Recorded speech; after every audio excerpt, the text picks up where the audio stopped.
The ships of the Galactic Offensive Fleet drifted against the starry canvas, dwarfed by the shimmering mass of the nebula of Tsaran. Their hulls bore the scars of a relentless, unforeseen barrage. For weeks, the human forces had been hammered by an alien fleet that refused to relent, an armada of massive, sleek vessels, bristling with advanced weaponry and cloaking systems that outmatched anything humanity had yet imagined. On the command bridge of the flagship Paladin, Commander Aurora Vale surveyed the damage reports in grim silence. The overhead lights flickered, an unsettling reminder of the precarious situation.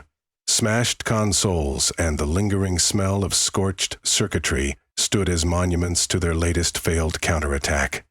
She knew they had only hours, perhaps days, before the alien presence found them again. Her crew's morale was bleeding out through every worry-lined face. Lieutenant Harris, short and tense, approached her with a handheld tactical display. "They have begun scanning the region again. We detected movement near the eastern quadrant of the nebula." Aurora nodded, brow knit with an intensity born from desperation. "Prepare the fleet for another jump," she said quietly. But even as the order left her lips, a flicker of doubt troubled her. They had jumped dozens of times, and each time the aliens were on them in short order. The rapid pursuit was nothing short of extraordinary. By all logical projections, the enemy should have needed time to recalculate and find them.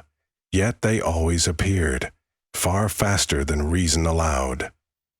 She closed her eyes, recalling the first wave of the war. Months earlier, Earth's outer colonies had sent frantic messages about an unknown invader. By the time reinforcements arrived, the colonies were charred rubble. The destroyers lurking in the remains had toyed with every rescue fleet. Hardly any defenders returned to tell the tale. As total war spread, a pattern emerged. These aliens were always one step ahead. They overcame every human trick or deception, subjugating entire systems in weeks. Humanity had begun to call them the Zanari, a name, gleaned from the single guttural word repeated over their encrypted transmissions, a possible self-designation or war cry. The Zanari ships boasted propulsion far more advanced than standard warp drives, and their weapons discharged pulses of energy that sliced through human hull plating as if it were paper. The tide of the campaign hinted at no respite.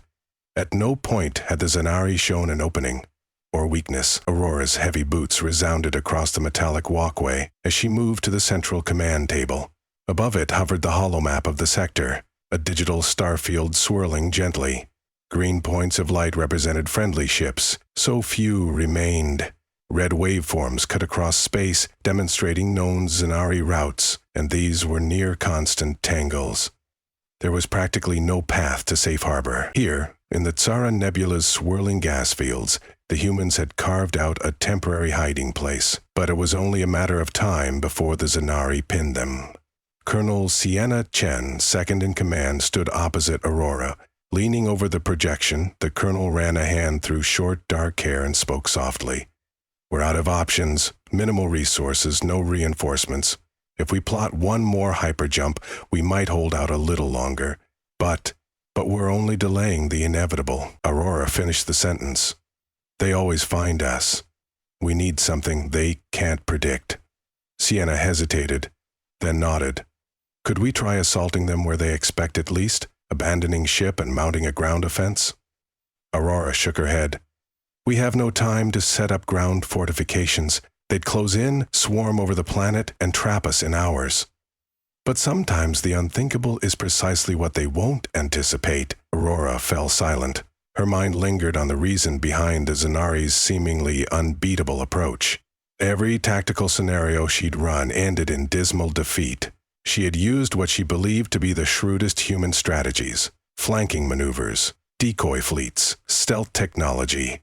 No matter how lasting difference, still, she wouldn't accept that the Zanari had no vulnerabilities at all. Something, somewhere, had to be lacking in their near-flawless approach. She recalled a conversation she'd once had with a retired admiral who believed that wars were ultimately won by understanding how an opponent thinks. "You must find a truth your adversary does not comprehend," the old admiral had said, "and exploit it." The Zanari must possess some guiding logic. Perhaps it was a layering of data-driven predictions. They traveled faster. They read human tactics as if from a script, but at the end of the day, they were presumably guided by patterns. If humans could produce something illogical, so far outside the envelope that it never entered the Zanari predictions, maybe that would offer a chance. Her reflection in a cracked terminal flickered. In it, she saw a commander who looked desperate, face smudged with soot, hair pulled back in a ragged ponytail. She found that desperation strangely comforting. Renewed determination coursed through her. "Colonel," she said carefully, "you've wanted unthinkable. Let's try something so irrational that it never crosses their advanced simulations." Sienna raised an eyebrow. "Such as?" "I propose," Aurora began, her voice faltering. It was a severe, borderline insane idea. Yet it might be precisely what they needed. "Let's abandon all protocols of a standard defense.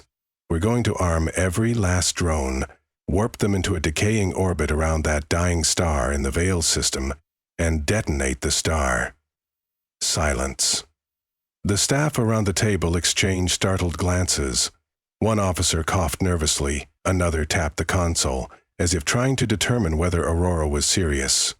But her eyes shone with conviction. "The Zanari believe we'll cling to our colonies and known safe harbors. Blowing up an entire star in the process is madness by traditional measures.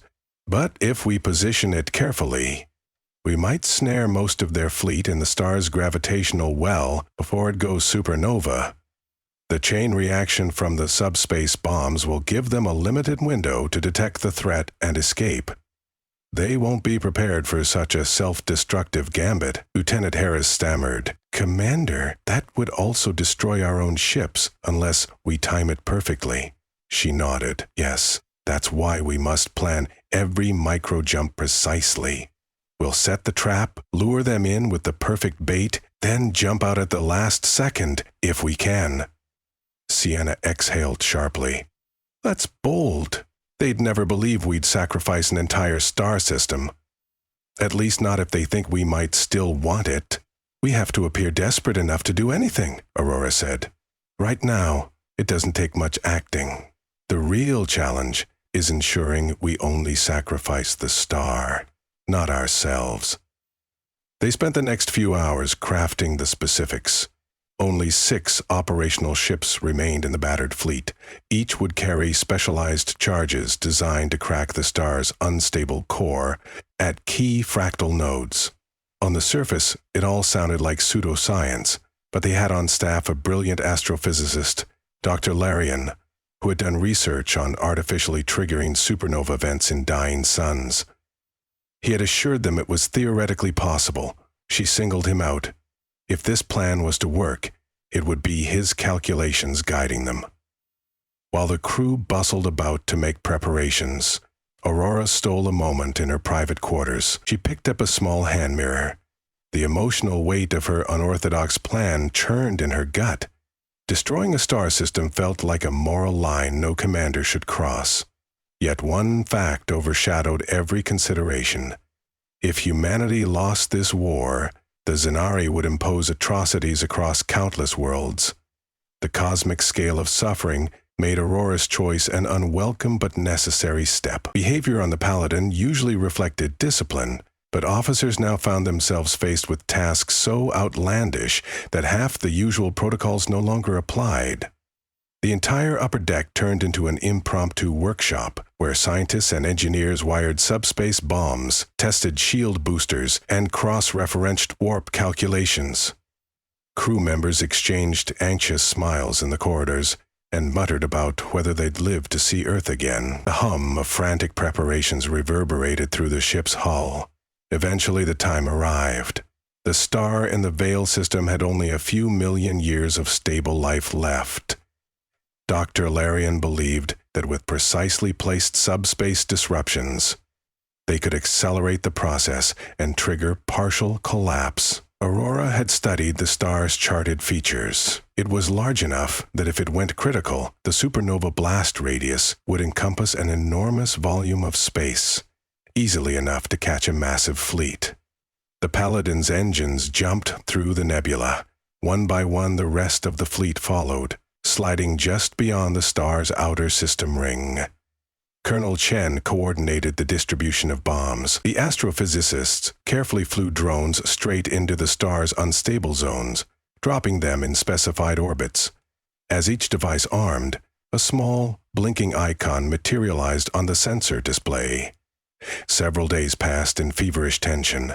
The Zenari would inevitably detect the surge of energy. Dr. Larry enforced calm while explaining the meltdown timeline.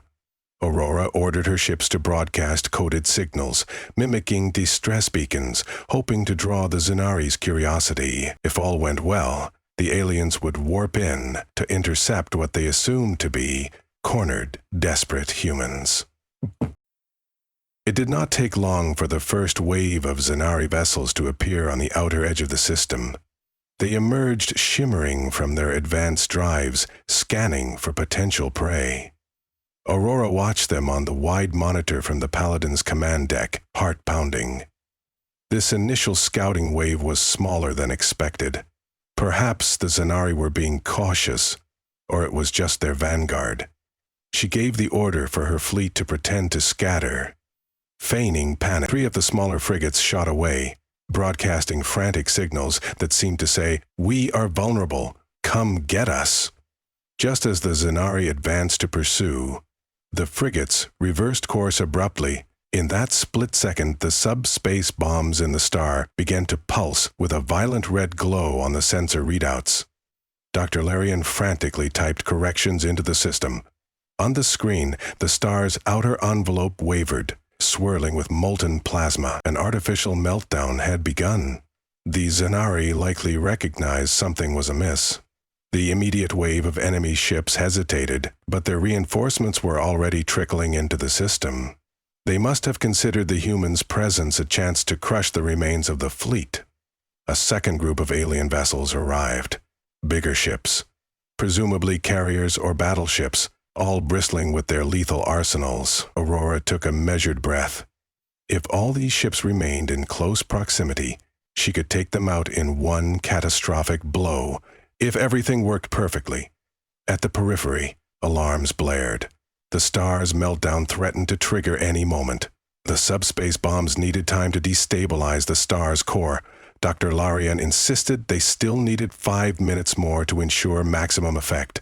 Aurora felt sweat trickle down her temple. 5 minutes was an eternity when the Zenari approached in lethal formations. "Status on the meltdown?" she asked. Larian's voice crackled over the comm. "Hold them back just a bit. If they detect the meltdown too soon, they might outrun the blast." Aurora switched channels. "All ships, hold formation. Show them your flanks.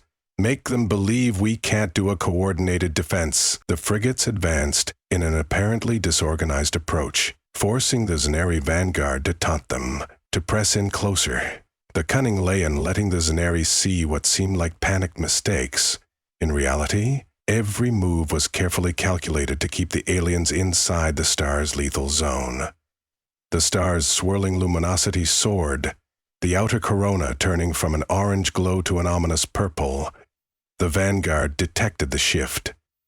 One of the alien battleships peeled away, scanning the star with a wide beam. Aurora guessed the Zenari recognized the beginnings of a catastrophic meltdown. She clenched her fist, leaning toward the forward display. "Don't run yet," she whispered. "Stay just a few more seconds." The enemy's carriers hesitated, confused by the contradictory data, an apparently easy human target, but also a dangerously shifting star. It seemed that, on balance, curiosity and the desire to crush the final scraps of the human fleet overrode caution. The battleships inched forward. In those last few seconds, the star buckled involuntarily. Filaments of superheated plasma whipped out from the corona. Aurora barked over the comm. "Full retreat now! Jump to the fallback coordinates. Go!" The Allied ships activated their warp drives simultaneously. Alarms wailed anew. In an instant, space shimmered around them, and the battered human fleet slipped across subspace, leaving the star behind. As the Paladin's deck vibrated, Aurora braced herself, hoping the bombs delivered the meltdown at the precise moment to ensnare the greatest number of Zanari vessels. For a split second, screens on the Paladin went black. Then they came back to life, revealing an external vantage of the star. Dr. Larian's instruments, still embedded in the drones, transmitted the final bursts of data. The meltdown peaked. A violent flash enveloped the star, intensifying into a breathtaking supernova. Basil-like tendrils of incandescent energy raced outward.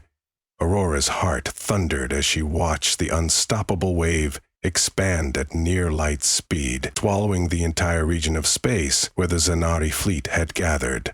The blasts consumed the vanguard and carriers alike. Multiple Zanari drive signatures flickered off the sensor logs in quick succession. Then, silence. The display froze, jammed by the sudden onslaught of gamma radiation. The meltdown had severed direct connections as the star's electromagnetic onslaught broke the signal streams. There was no immediate sign of whether any Zanari managed to jump away in time, but initial readings suggested that a majority had been caught in the wave. The unstoppable explosion had collapsed so quickly, so violently, that only a handful of ships could have escaped. If that were true, the Zanari's central battle group, the one that had hammered humanity for months, was ash and cosmic dust. When the Paladin's own warp bubble dissipated, Aurora's fingertips dug into the edge of the console. She studied the readouts in stunned disbelief. They had done it. She exhaled a slow breath she hadn't realized she was holding. The rest of the bridge erupted in jubilant cheers. Lieutenant Harris nearly doubled over, tears of shock and relief on his face. Colonel Chen closed her eyes and squeezed Aurora's shoulder. "It worked," Sienna said, her voice trembling. Aurora could scarcely believe it. She'd staked everything on irrational, unthinkable tactics. "Issue an immediate status check across the fleet," she murmured. "We must see who's missing." Her adrenaline soared and crashed in quick succession. Calls crackled over the comm. All 6 vessels had successfully made the jump. A few had taken damage from last-second micro-warp disruptions, but they were alive. In the following hours, a wave of intelligence reports trickled in from remote probes. The star's supernova had blanketed the region in stellar debris, but transmissions indicated the distinctive Zanari drive signatures had all but vanished from that sector. A once unassailable foe had been caught in a trap they likely never envisaged. One reliant not on superior weaponry or numbers, but on sheer unpredictability. The crew's relief was palpable. They were exhausted, but an exhausted victor stands taller than a well-rested defeated. Word spread quickly among the remaining human colonies and outposts. The unstoppable Zanari had been stopped, their fleet ravaged. Survivors among the alien ranks might exist, but they would be drastically weakened. The psychological blow to them, and for humanity, was monumental. For the first time since the war's start, worlds that had been paralyzed by fear were now mobilizing in renewed vigor, forming fresh alliances to deal with the surviving Zanari remnants. The Paladin became a symbol of hope, the battered flagship that refused to surrender and instead scorched an entire star to protect humanity. Decorations and commendations poured in from surviving political leaders, each medal or citation Aurora accepted on behalf of her entire crew.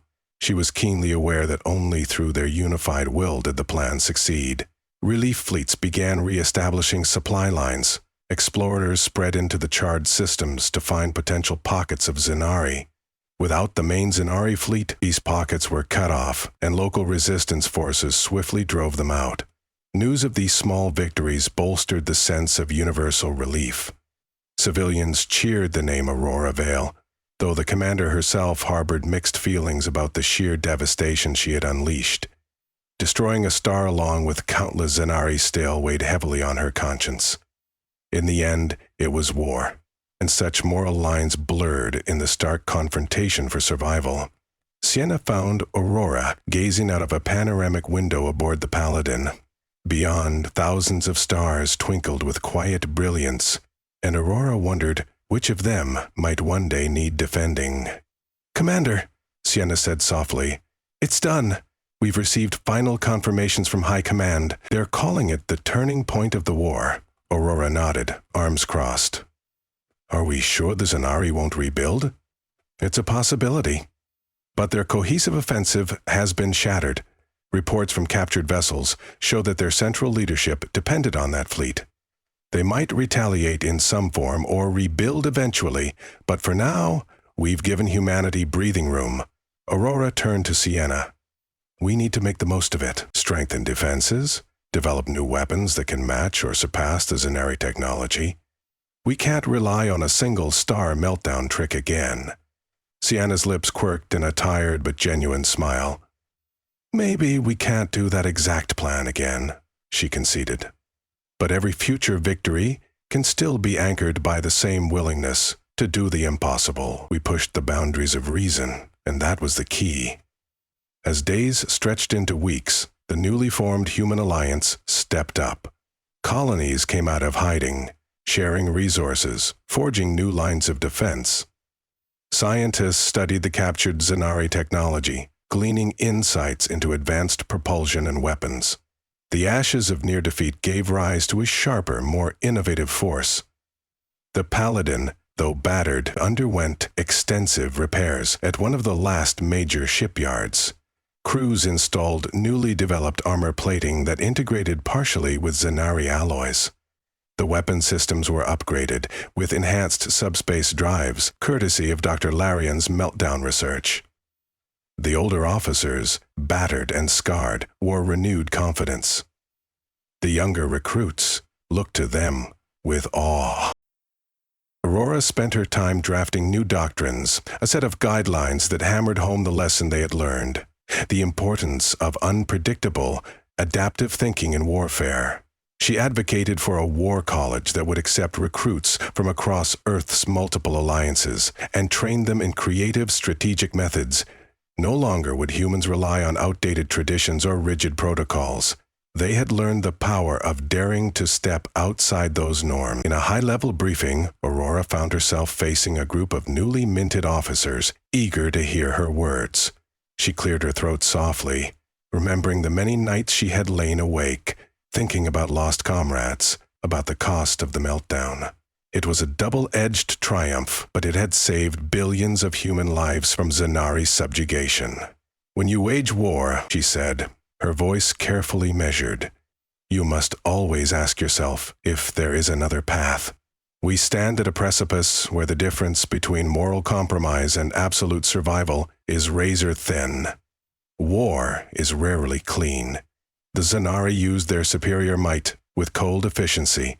We countered with the one thing they never thought to anticipate, the human capacity for the unimaginable.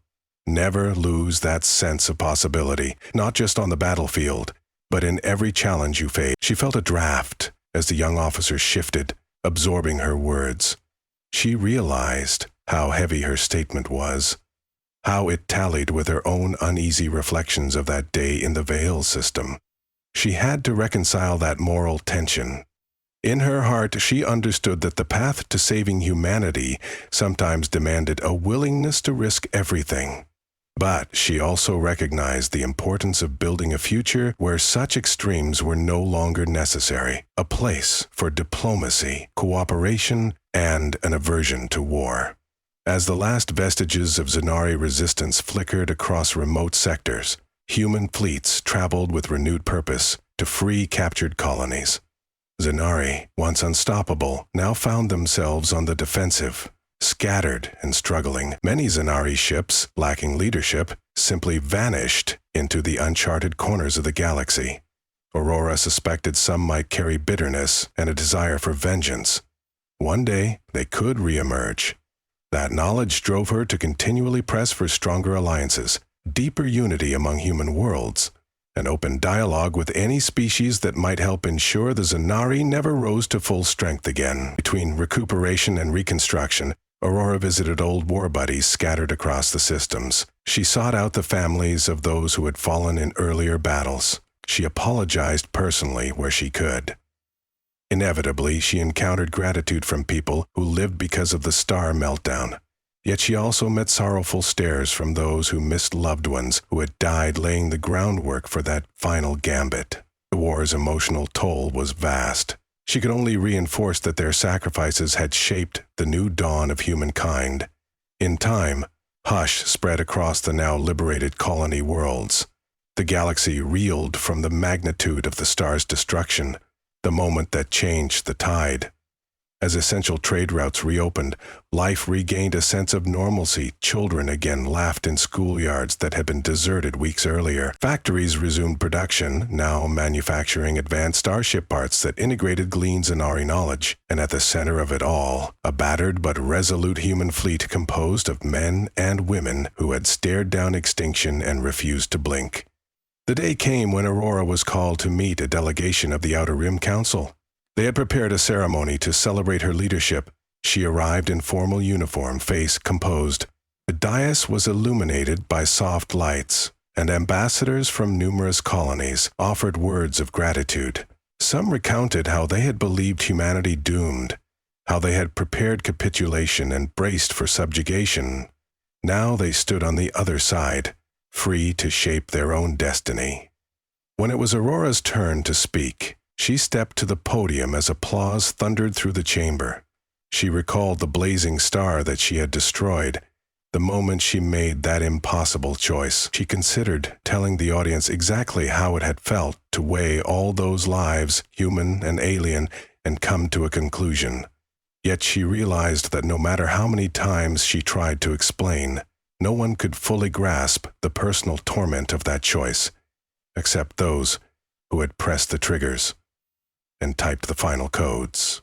So she offered them words of unity, a challenge to remember that war must never be the first resort, and that the path forward for humanity hinged on collaboration and a willingness to protect each other, come what may. A hush fell over the audience as she ended. In that stillness, Aurora sensed hope. Human civilization, battered but unbroken, had found renewed purpose. Later that night, she gazed again into the star-filled expanse. She remembered the fury of superheated plasma, that cosmic flash that sealed the Zanari's fate. The once invincible foe had been undone not by matching them weapon for weapon, but by forging an outrageous plan, a proof that creativity could topple might. A discreet chime sounded. Colonel Chen appeared at her side, offering a gentle smile. "High Command is discussing expansions to our territory," Sienna said. "And there's a push to name the newly formed starless system after our lost." Aurora's heart clenched.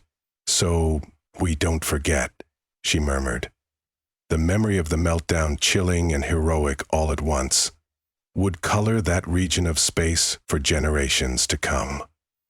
As stars glimmered beyond the Paladin's viewport, Aurora finally let herself feel a flicker of genuine relief. She had found a way to do the impossible, turn their direst defeat into an unexpected victory. Perhaps that was what every war demanded, to imagine solutions that no one else dared, forging a path through the darkness to the light beyond. And in doing so, maybe humankind had not only survived, but proven itself worthy of the vast cosmos that stretched to every horizon.